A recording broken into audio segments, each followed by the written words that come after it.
This is Duke DeVan, a supervisor at an established Microsoft partner. Duke's story is a testament to the power of a strong network and good relationships, and the importance of continuously pushing yourself to learn new things because he didn't have a head start. I learned that he went from working on a factory floor to where he is now, and we break down why the different pieces of his journey helped prepare him for what he's doing today. Specifically how trying to be a hero was a huge mistake. Let's go. Hey, welcome to this week's episode of Power Talks. My name is Griffin, the host of the Citizen Developer channel, and today I'm super excited to have good friend Duke DeVan on the show. Duke, thank you so much for being here. I feel like this conversation is going to be a good one, and I'm sure I could say that about every one of them. But nonetheless, you said something really interesting in getting to know you, and you talk about that you made a pretty big mistake, and that was trying to be a hero.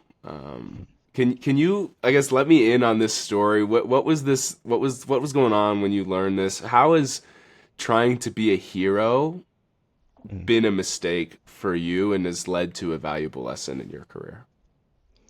It starts with, so I'm an older brother. I have younger siblings, so quite naturally you want to be that hero for your younger siblings. So then I have children, so it's like, oh, you want to be a hero for your children. And so normally outside of consulting, that is a noble pursuit, right? Like, hey, I want to make sure like everybody's good at the sake of myself. But what I realized was when you take on projects and as a consultant, we typically have more than one project rolling at one time. So you can't spend so much time trying to be the hero, trying to be Superman and put your cape on because it'll lead to burnout. And I learned that on a client, man, years ago. We were trying to do an offline app, offline Canvas app. And building an offline Canvas app is difficult in and of itself. And so I'm like, all right, you know what, I'm gonna do it, get it done, and just be done with it. And I slept in my office, right? I didn't like, because I felt like I had to have as little time. We work at home, right? So I felt like I had to have a little commute time, but my commute is really 30 seconds. So I couldn't even spare the 30 seconds, right? Like, I gotta be in my office. I'm going to get as little sleep where I think I'm functional, which was about 4.5 hours. I'm going to wake up, I'm going to hop on the computer, and I'm going to I'm going to solve this thing, I'm going to figure it out. But man, that was a tough lesson to learn. And I actually learned that thinking about it in hindsight when I was talking to a good friend. I just did Scottish Summit last year over in Scotland, and we were walking, and he said, give me your pitch for me to hire you. And so I told him about that incident where, the things that I did. He said, I wouldn't hire you because you have a hero complex. And I was like, wow. Here, I solved the problem. I thought it was okay. But it's like, no, you should have relied on your team. You shouldn't be sleeping in your office. I get it. Sometimes we may have to do those things to get it over the hump because sometimes projects can go that far left. And he's like, no, you have a hero complex. You should have called your team, because now with me being a supervisor and being in a more strategic position, I don't have the ability to be as granular, as deep anymore. So I have to rely on those people that serve or work with me, I should say. Yeah. Oh my goodness. Okay, that is actually really, really insightful. I feel like because I feel like everybody adds the words hardworking to the resume, right? Hmm. But not everybody's actually, like that committed and gritty and hardworking. But I think that like you're totally right in that sometimes as a consultant, it's just like the name of the game, Hmm. maybe once a year or a couple times a year, there might be some, working on some weekends or some long nights for a go live or whatever. Like that is part of the game. Um, but also at the same time, I think that's interesting to hear that, oh, I wouldn't hire you because you were so gritty or so hardworking in that moment, right? Because you were so unreliant on your team. And I feel like that could be something I'm almost kind of currently learning right now is I started to feel like I'm getting to a place, not even just in work, but in life, where I've like overcommitted myself. You know what I mean?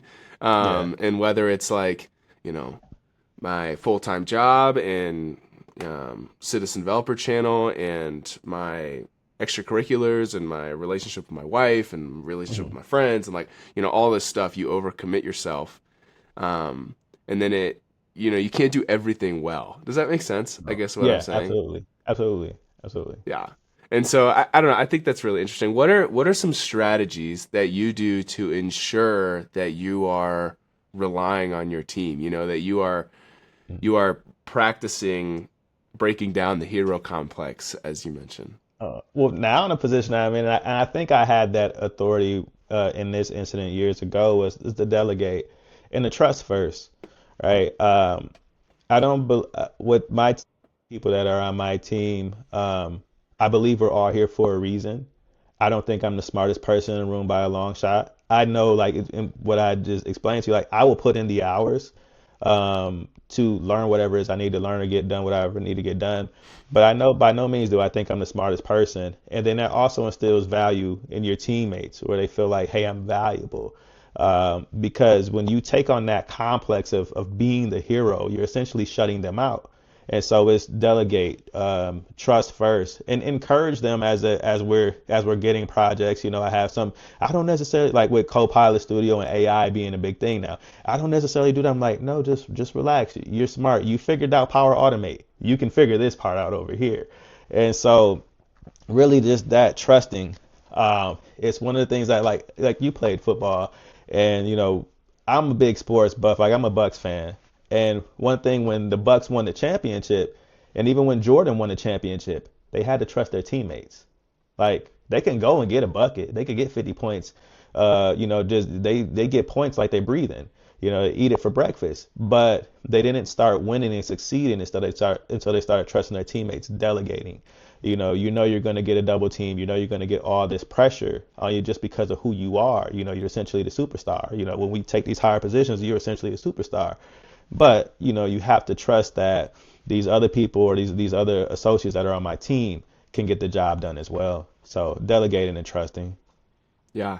I feel like that's also pretty hard too for people that are particularly detail oriented. Like that idea that, oh, well, nobody could do it as well as me. And Yeah. I'm not necessarily saying that's like my opinion or like trying to Mhm. sound arrogant or anything, but I think like that's a real fear a lot of people have is like, okay, well, if I delegate this, there's the opportunity for this to not be done as well or as clean as if I were to have done it. Have you ever had to kind of deal with that feeling, or how did you overcome with that? Or how did you overcome So that? I wouldn't necessarily say I've overcame it. Like I feel like that all the time. But what I've come to the conclusion that I've come to is that um, I value everybody's experience. I value everybody's contribution. So no, it may not be done as well as I think it might be done. And also I have to understand too, like I said, I'm not the smartest person in the room. I may not have the best solution. So, if we fail or it doesn't come out as clean as I think it should come out, or if I would have done it myself, then we failed together. We failed as a team. And that gives a chance for my teammates to learn something, for me to learn something as well. There's times where I'm like, okay, when I'm delegating, which part should I take on? That's the most critical part. Maybe I can't give you the most critical part. I'm not a UI expert, right? Like, I can design some decent looking apps, but you know what? I'm going to delegate that to somebody else who can do it a lot better than me. But I may not give you the functional because, okay, I understand the business process better or how we should order our patterns in Power Effects or whatever. So, I still haven't overcome that, but I just kind of, in a way, figure out which pieces I'm just going to hold on that I cannot absolutely give up. Yeah. No, I think that's actually really good because you're playing to your team's strengths, Hmm. You're recognizing, hey, I am actually really good at this, and have the Yeah. the ability to take, this on. I don't have the ability to take everything on, and oh, you're actually good at this part, and you're good at this part, or let's give you Hmm. this as an opportunity for you to grow and gain this experience as well. It's Hmm. low stakes, so Yeah. I think that's actually really insightful. I wanna I wanna ask you a little bit, maybe a switch in topic, but I think it Mhm. applies. We're talking about just growing in our careers and learning the skill of delegation. What Share more about the career transition from a factory associate to becoming a supervisor and consultant. Like what's the story here? What's the testimony, if you will? Like I Oh mean, what did yeah. that transition kind of look like for you? I think that I try to obviously this show is very power platform focused, but I Mhm. try to make it more of a public service announcement to other 20 somethings, 30 somethings. They're like, hey, the Mhm. careers in the power platform exist. What did that Yeah. kind of look like for you? Oh man, so I would say I was working in the factory. I was like 26 and I had just gotten married. We had our daughter and I hurt my back, right? And I was like, I'm active with my children, so I'm like, well, I can't be this young and be, not have the ability to run around with my baby girl. And I say she went from crawling to running. There was no walk in between. So I had to have some type of nimbleness to me. But I've always been interested in computers, right? And so I was going to school and working in a factory full time. So I knew I was going to go into tech after working in a factory. And what ended up happening again is it's I end up being like real personable with like some of the guys and gals that worked on the business side or worked on the salary side and in the office, and it just kind of went from there. I actually had gotten into trouble like because I was in the factory. How the system was set up was you have vacation and you have points. So I would take points because I have vacation that I need to spend with my family, and so I would take points for like school or whatever it is I had to go and do, like errands, odds and ends. And so I got in trouble, and it was like, Duke, you're gonna get suspended. And I was like, I had like some smug remark, and I probably shouldn't have said it. But I was like, I'm gonna quit anyway. And then they was like, well, what about that career in IT? I was like, oh, you guys were listening to me, and so that's how I ended up getting into IT. But what really exacerbated or sped that along was we opened up a facility in Mexico. And so I've gotten to see like business from so many different sides.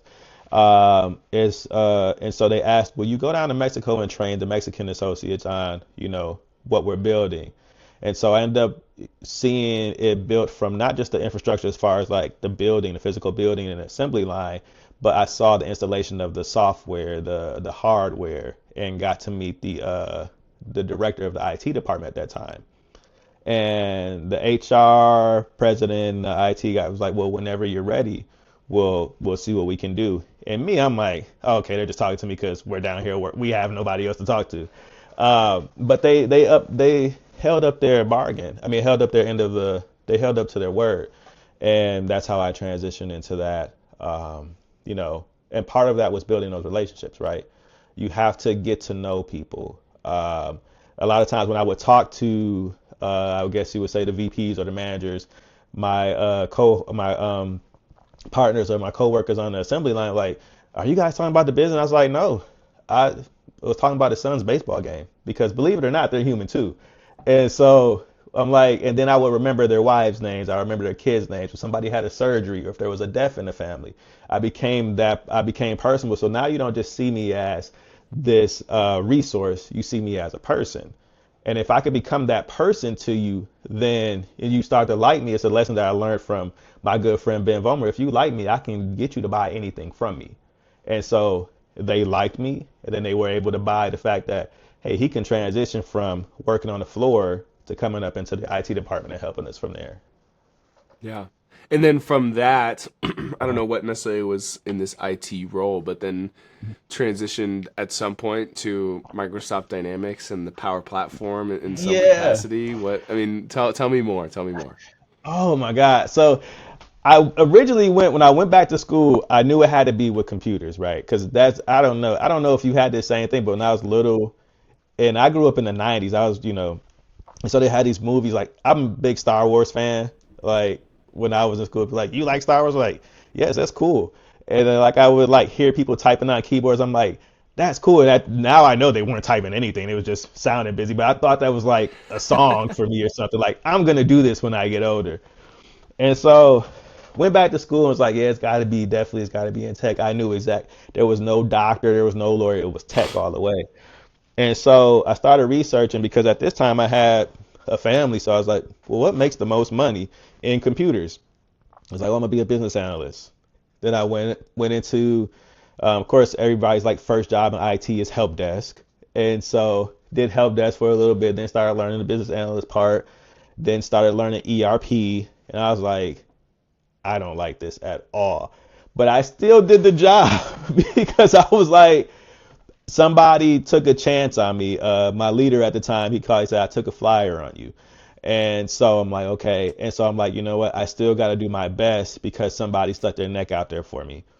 And I just did it. And it happened to be a change in leadership. The guy that hired me, his name's Dave Leanna.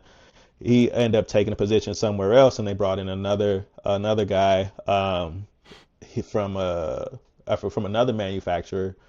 But he was big in I guess they were running Microsoft there, like they were all on cloud there. And so he's like, "Don't you want to do SharePoint?" And I was like, I tell this story all the time, and I'm not ashamed of it. I got mad instantly. I'm like, "You want me to manage files? Like, leave me doing the ERP stuff. Like, I don't want to manage files." And I was like, "Well, I don't have too much of a choice." So I'm like, but my first job was to transition us from an old like PHP, HTML intranet site to modern SharePoint intranet. So I'm like, okay, that's cool. Did that. I'm like, okay, done, blah. On to the next thing. And then he was like, they wanted to do approvals, but the old SharePoint approvals were going away. And Power Automate was a thing. So I'm sitting here just clicking around like, how am I going to do this? So I'm just clicking around, and on the SharePoint list it said automate at the top. I was like a button. I'm like, oh, so started playing around. Then I was like, oh, we can do approvals through SharePoint. And so, I mean, through Power Automate. And so I introduced it to, it was for finance. My first Power Platform project was CapEx. I'm like, oh wow, you guys want me to do matrix approvals? Like, it's just not going to be easy. And so I did that, gave it to him. Like, okay, you can do your approvals here in the Power Automate dashboard. The executives hated it.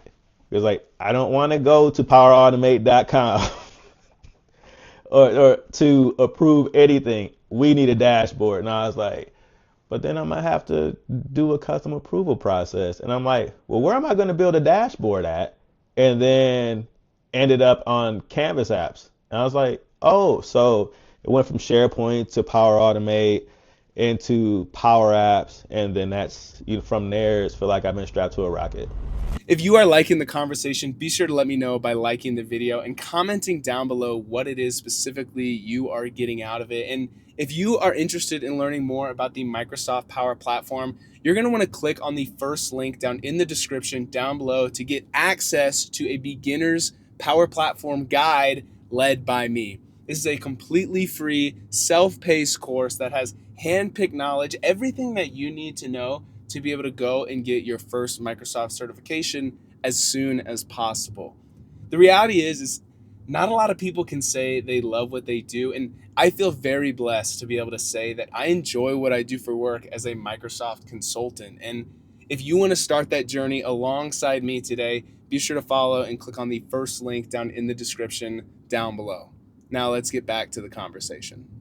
Oh my goodness. Man, what a kind of like I guess a domino of, I was going to say Yeah. unfortunate events, but you know what I mean? Like unplanned events, like it Hmm. was kind of just one thing led to the next thing to the next thing. I think that's really interesting. I feel like a lot of people fall into learning about the Power Platform as Hmm. well. Yeah. Like a lot of the conversations I'm having is people who are, they're in the Power Platform because they were trying to solve some business problem, and then they Hmm. discovered Canvas apps. So they just discovered Power Automate.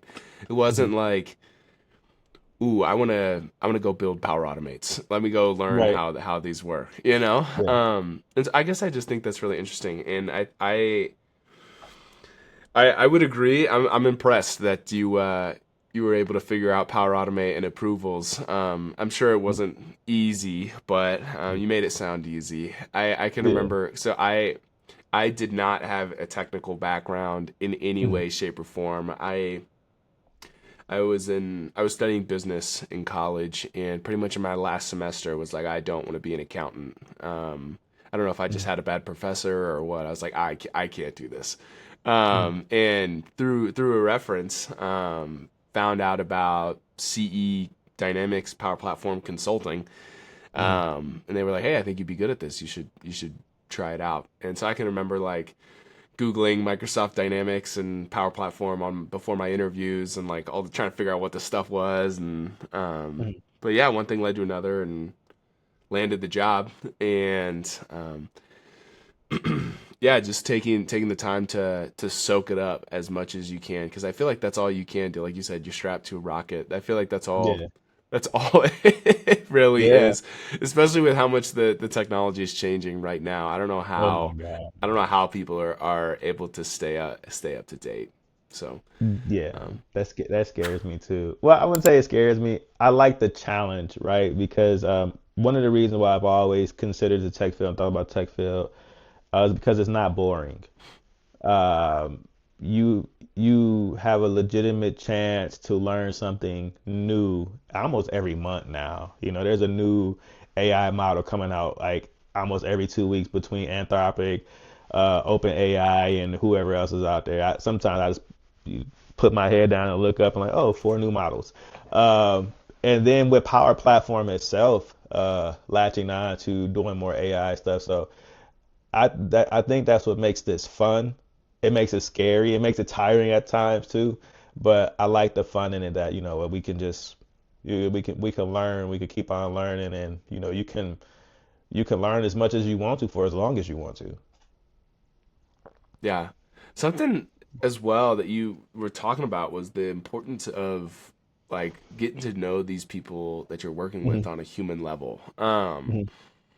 How have those skills helped shaped you as a consultant? Because I think that like again, I don't know what all your factory associate and IT role and like that played, but at least as a consultant, I think it's becoming more and more true that your ability to be personable, to sell yourself, to be Hmm. likable and not to be disingenuous, but like to be yourself, but also to like really connect with people is like that is a true differentiating factor between really Hmm. good consultants and not good consultants. Like Yeah. how had those early experiences of like prioritizing meeting people, getting to know them on a human level, remembering their wife's name, Hmm. like how has that positively impacted your career?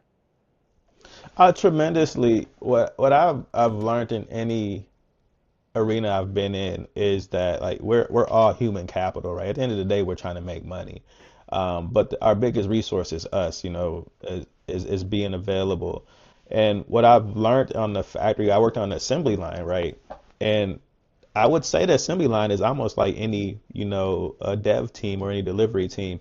It's so many it's diversity, not just, the color of your skin or, your nationality, but what you believe in and what you think about. And so I live in Wisconsin.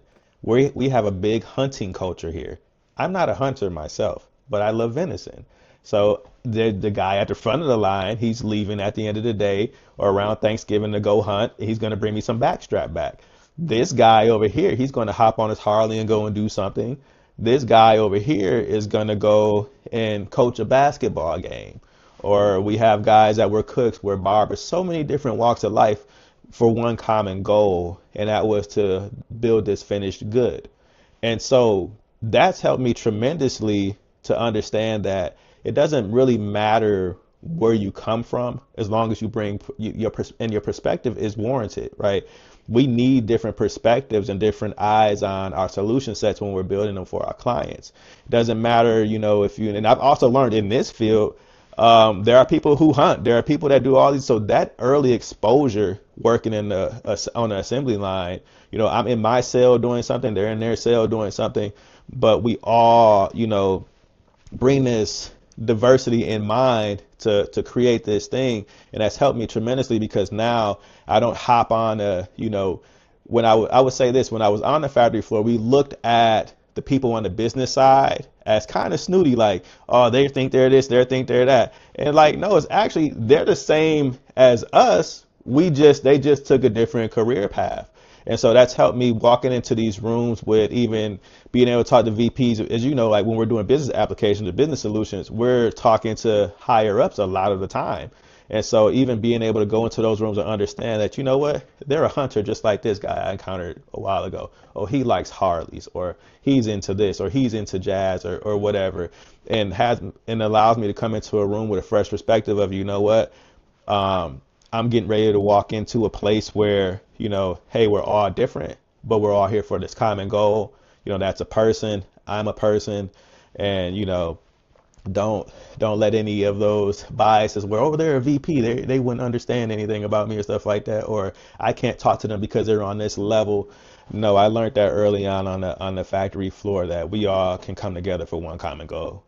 Yeah. I So, feel like I feel like as well, maybe just like kind of the natural dynamic of a project. hmm Um, when I explain what I do for work to people who have no idea what we do, I yeah, explain it. I'm like, I'm kind of like a worker bee, in my yeah, current role as a consultant, like a lot of times I can be kind of just dished work and, you know, hmm I have an opportunity to talk to the client and, be much more than that. But, I'm not, um, generally, if you look at a hierarchy, right, I'm hmm down here in my current hmm role. But I think that's like the perfect place to be making those connections, to having yeah, those conversations, because like I feel like if you are I guess I'm blanking on maybe an example, but if you're like the solo lead person of contact for a project, hmm generally you shouldn't be the one who's like trying to make the people laugh and whatever. I mean, you certainly can, but you know what I mean? A lot of times if hmm that person's in the room, it's like, hey, we need to have a conversation, yeah, yeah, but like I feel like naturally as a consultant, or being in a role that doesn't have those responsibilities, gives you even more of like an open door to hmm to be that person, to just like, hey, let's just be friends, let's just yeah, hang out, let's be friends, let's crack a joke every once in a while, keep hmm the mood light. I find that I really enjoy living in that space, where yeah, it's maybe low pressure, low stakes, like just just maybe even poke fun at another teammate or something, that I'm yeah, friends with or whatever. Like it's just I find that, yeah, like something like that may be intimidating. People want to keep it always business, especially hmm since we're billing for our time. But yeah, I feel like especially that role in particular is like the perfect mix of like being yeah, able to do those sort of things. You know what I mean? yeah, yeah, yeah, yeah. I got you. I got you. Yeah. That's Yeah, funny. man. It's I find as well, like I'm really bad. I've always been so bad at like remembering people's names.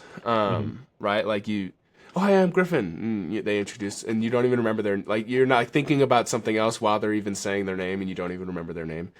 hmm Um, I've been like actively trying to build the habit of remembering people's names. yeah. I don't know if you're the same way. I find a lot of people are. Well, the Teams more people teams I run bails me into, out. right? The Yeah. yeah, my meeting invites help me out, and then like I'm really good at faces, and so what I've had to do, like I have to remember something about you to get me to remember your name. So like, you say, "Oh, I played football in North Dakota." I will never forget. I don't know any other Griffins that played football in North Dakota. So that's Yeah. kind of my trick. So it's like, okay, oh, I do this. Okay, well, I only know one person that does that. So I try to figure out that thing about you, because I mean, project teams on our side can be big, and then on the client side can be huge too. You're talking CFO, VP of this, VP of that. Then you're talking to the manager, then you're talking to the associate. So trying to remember all of that, I just kind of get that one thing that this person doesn't do, so I cannot confuse you. So Yeah. that's kind of my trick No, to no, that. I think that's true, and I think like I mean online it's easy because it says their name right hmm in front of their face, hmm But I think being in person as well, like a practical tip I have is like in that conversation, find a way to say their name. Yeah. Like when you first meet them, be like, oh, Duke, that's really interesting. Like just something as simple as that, like making sure you say their name, or it was really Yeah. nice meeting you, blank, or whatever. Hmm. I find for me as well, helps me remember it. I guess a Yeah. little bit because I think that like I don't know. Right? Everybody talks about how our world is more connected than ever, but like people Mhm. have less and less deep connections, and I Yeah. think just something as simple as just remembering somebody's name, like it goes such a long way, Well, it makes you feel real. To me, it makes me feel like a person. Like my real name. I'll tell you my real name is Marsharise. That is my government name. And people butcher it all the time. So it made me feel I'm like, I'm gonna go by my nickname, Duke. And so when people hear Duke, they're like, Duke of Earl, Duke John Wayne, like Duke Blue Devil, like so many different things. I'm like, oh, now we're making a game of it. It kind of feels cool in a way, but um, my government name, they're like, it's hard. That's hard for me. I get so many different iterations of it that they can't. yeah. So, makes me feel real sometimes, I guess.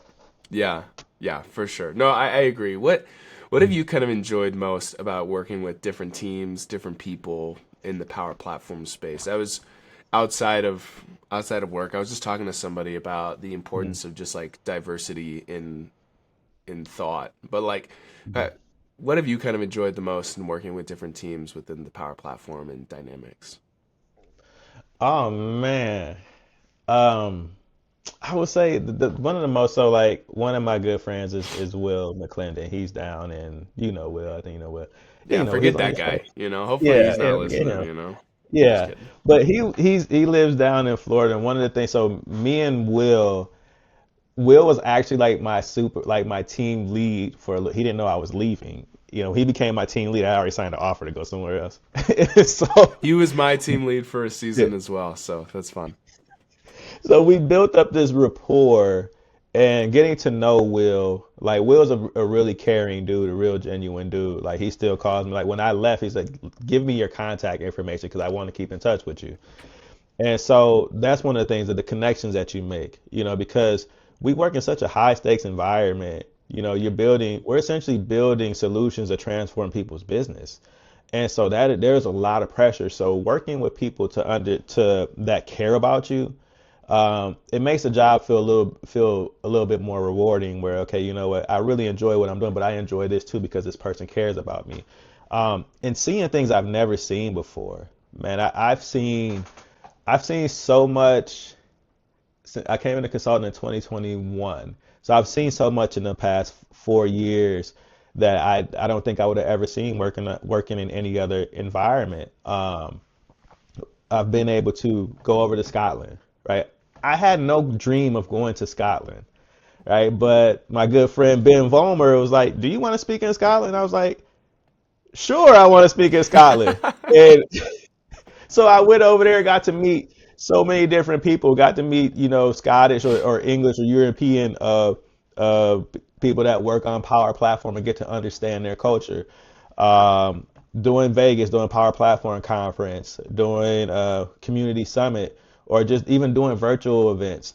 Like I've got to see so much because of this. So I would say outside of being able to build cool solutions, the ability to live some of my wildest dreams and then do things I never even thought about doing or going places I never thought about going, is been one of the biggest benefits of doing Power Platform for me. Yeah. Did you feel any imposter syndrome or like you weren't good enough to you're too big for your britches to go and speak Yeah. over in Scotland? I mean, what was that experience like?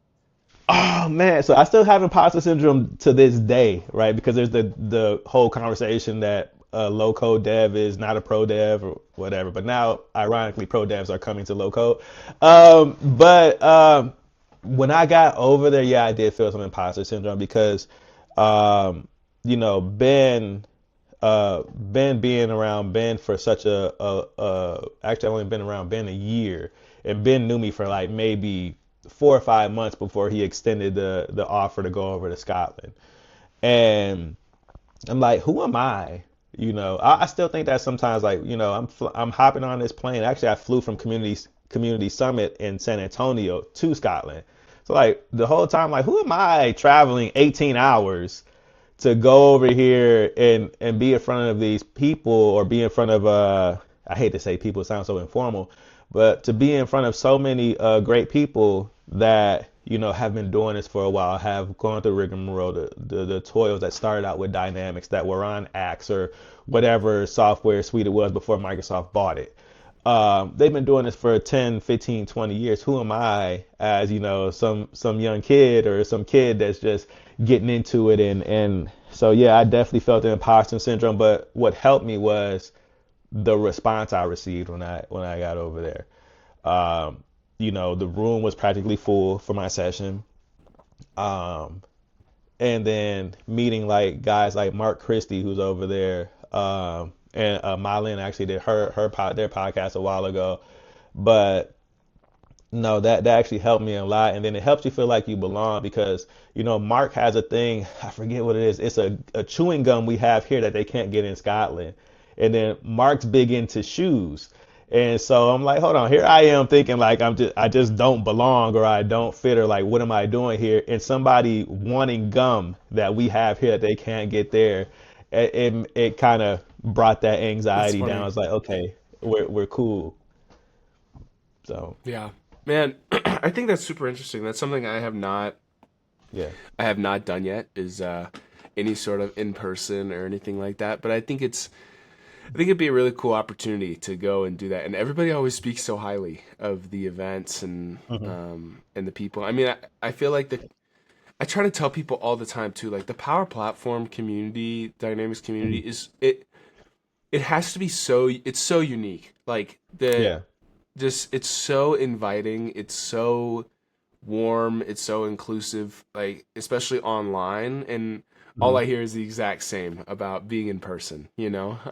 And it's just I don't know. I can't help but feel like it's unmatched. How it feels like nobody's out to get anybody. Everybody just wants everybody to to come along to learn more, to grow their career, to and whatever that may be. And I just think it's really special that I guess to be a part of it. Yeah. And it's not so much about like I've been to so many demos and stuff in person because when you go, man, it's so many sessions and it's not that hey it has to be perfect. That helped me out too because like I did my first session. Me and Will did a session together down in San Antonio, and he's like, dude, we're just talking tech, we're hanging out. Like, who cares if it didn't work at the end of it? It's like we're telling about telling the story, telling what's possible on this, but like relax. And that helped me out so much because I'm like, no, it's got to work. It's got to be, we do demos all the time, right? And the demo guys decide when they want to bless.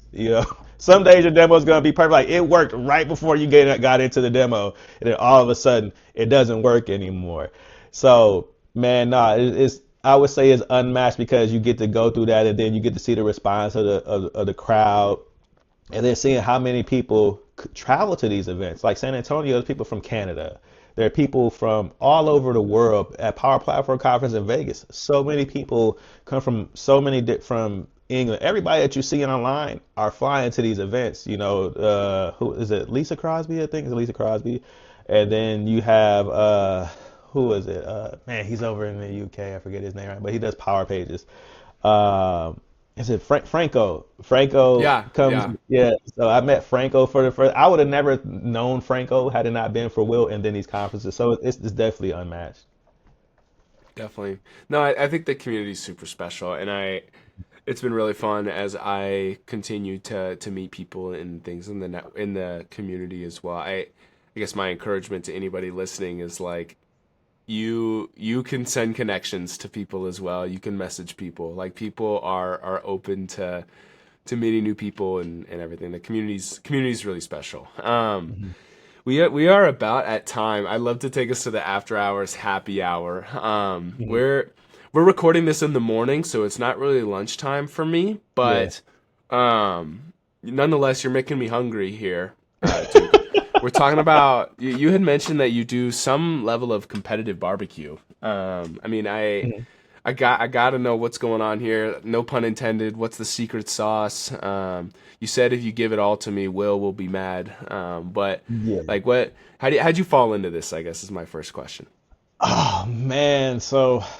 I learned how to cook when I was 7, and so outside of like I wanted to open a restaurant because I was always cooking, right? And I was like, and obviously I'm not doing that now, but I just have a thing for the grill, and my friend he has a team, and he actually left his job and started his food truck, and actually during COVID of all times, and actually worked out because you can only pick up stuff. So he had his food truck, you had to come pick it from, and so he originally wanted to do something more healthy, but he had a smoker on his trailer, and so people just kept coming, well, you got a smoker, you got to do barbecue.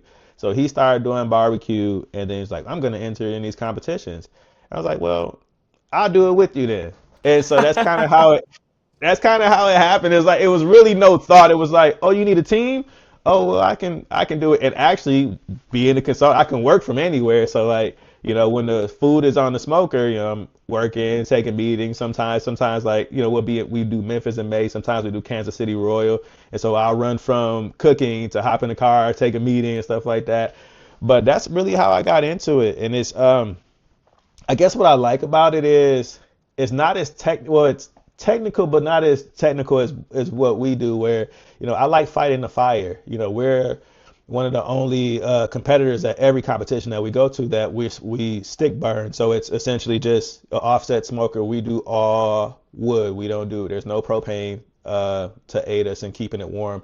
Everything from the flavor to keeping it warm and cooking it is done through wood.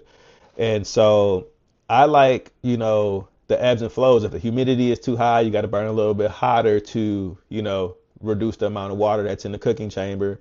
If it's too cold, obviously, you got to burn a little bit hotter. If it's just right, it's hot, you're not running through as much wood. And every cook is different. Sometimes like, every rib cook or because every, animal is not the same. They even the same pig, one pig over here from the same farm is different than this other pig. Same thing with brisket. And so that's I mean, that's how it just really wasn't no thought. And then I just love it, man. And it takes my mind off of what I do during my day job.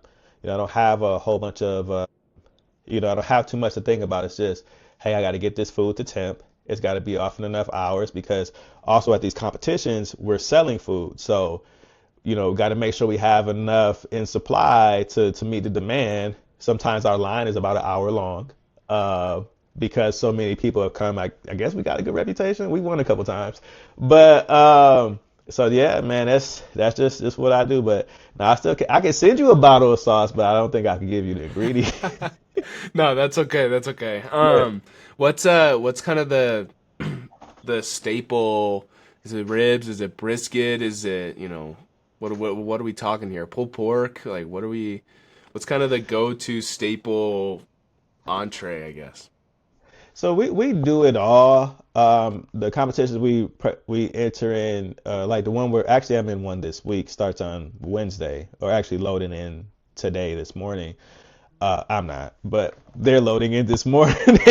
But we have a competition this week where it's just ribs. It's called Elkhorn Rib Fest here in Wisconsin.